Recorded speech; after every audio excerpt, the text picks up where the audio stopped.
Magandang araw sa inyong lahat mga palangga. Welcome back to my channel, The Angel's Vlog. Thank you so much mga team abroad, team Pilipinas, team seniors, team bahay. Magandang araw sa inyong lahat. Hello! So ito sa ngayon, panahon mga palangga, sobrang gulo sa ibang bansa dahil may giyera. So pagdasal natin, lahat ng mga Filipinos doon, mga OFW, napakarami po. May namatay na po yung napanood ko sa social media na Pilipina. Nawa samahan at ingatan po sila ng Diyos, ilayo po sila ng mga missiles na yun na nakakatakot, napapanood mo, kala mo movie lang, pero katotohanan kasi sinusure ko talaga yung mga napapanood ko kasi mayroong mga AI na lang na pinupost nila, pero hindi na nga minsan, ano ba to? Sabi ko, katotohanan ba to? So, siyempre, i-check mo, lalong-lalo na may mga nagla-live, ay katotohanan na pala. Dahil nga, marami na rin kalukuhan na inilabas sa mga social media.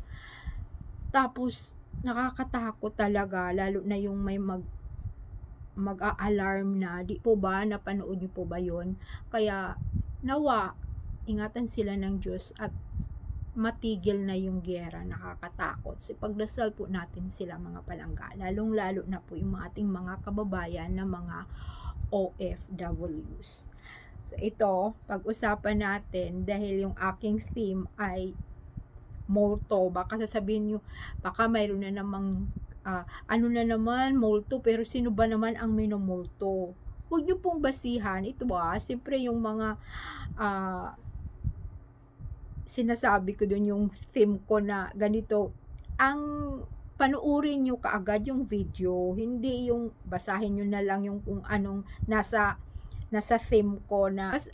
Ang importante syempre para makita mo yung laman kung bakit may pamagat, di ba mga palangga, panuorin nyo palagi yung videos. So sabi ko nga, may multo tugtog na multo kasi uso talaga yung sa social media yung minomulto, yung multo, yung mga tugtog ba noon, tapos mga relapse ba, tapos mapapanood mo ngayon or napapakinggan yun ang mga multo. Halimbawa yung theme song mo noon, sa BF mo or sa ex mo, kung sino, o sa friends mo na ay hindi mo na bigla na lang naalaala mo dahil may tugtog, yun ang ibig sabihin ng multo. Sa ngayon sa generation ngayon, sa mga pinupost ng mga tao, alam nyo naman, daming mga trending, kahit basta mga palangga, kahit syempre updated din tayo. Minsan, mag-i-scroll din tayo mga palangga. Yun ang meaning ng multo. Kaya, yun ang pamagat ko.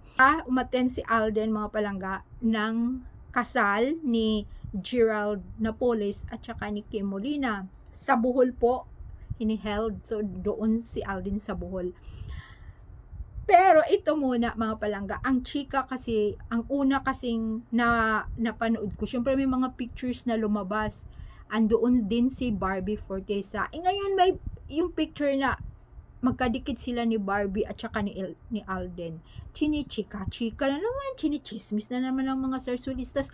Ayan grabe sila, ang sweet nila. Masyadong sweet si Barbie at saka si Alden. Talagang sila na. Yan na naman ang mga sarsulistas. Mag-BF nga noon pa, di ba mga palangga?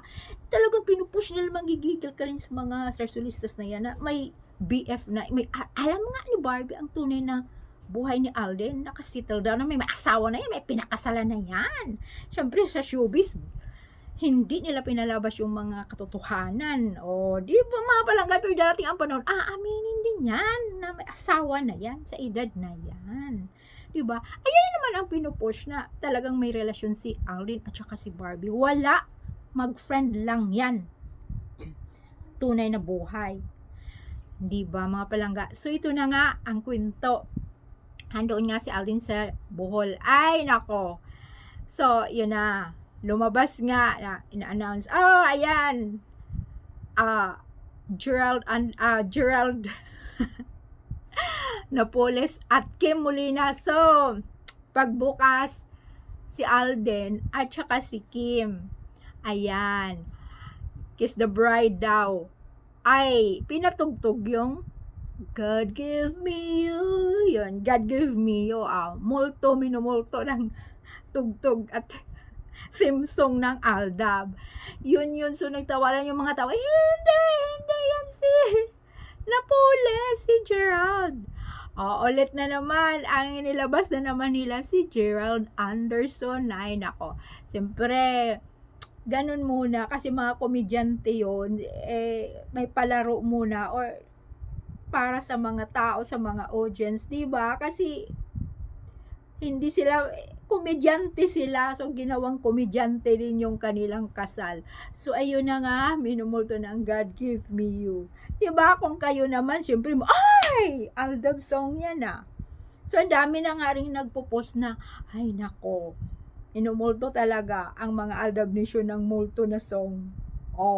Hindi, mayroon din namang song na multo na sikat din, pero minumulto ng God Give Me You na song.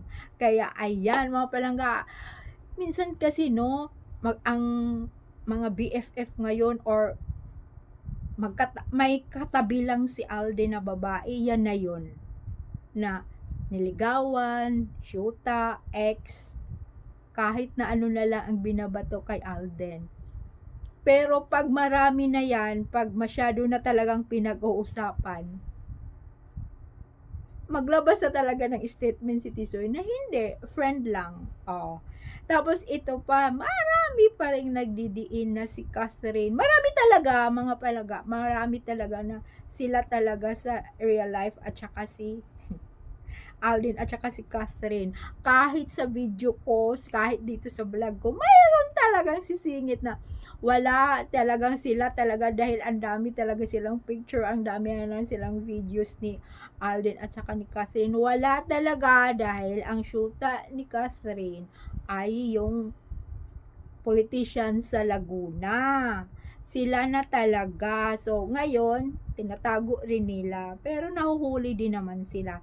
Wala. At inamin na rin yun ni Alden Richards na wala silang relasyon ni Catherine Bernardo. Kaya thank you so much mga palangga. Ayan, napatugtog din sa ilang taon ang God Give Me You. Si Alden ang nandoon sa stage. Kaya thank you so much mga palangga. Yan lang po, tuloy-tuloy pa rin ang laban. Siyempre hindi tayo mawawalan ng pag-asa. Di ba mga palangga na masabi at ma-reveal din nila ang tunay na buhay at siyempre no, yung kanilang relasyon ni Alden at saka ni Maine. At pagdasal natin mga palangga, yung ating mga kababayan sa ibang bansa, nawa ingatan sila ng ating Panginoon. Kaya thank you so much mga palangga. Thank you sa inyong lahat, yung lahat ng sumusuporta sa aking vlog. Thank you, tuloy-tuloy ang laban at mag-comments lang kayo. Bye po!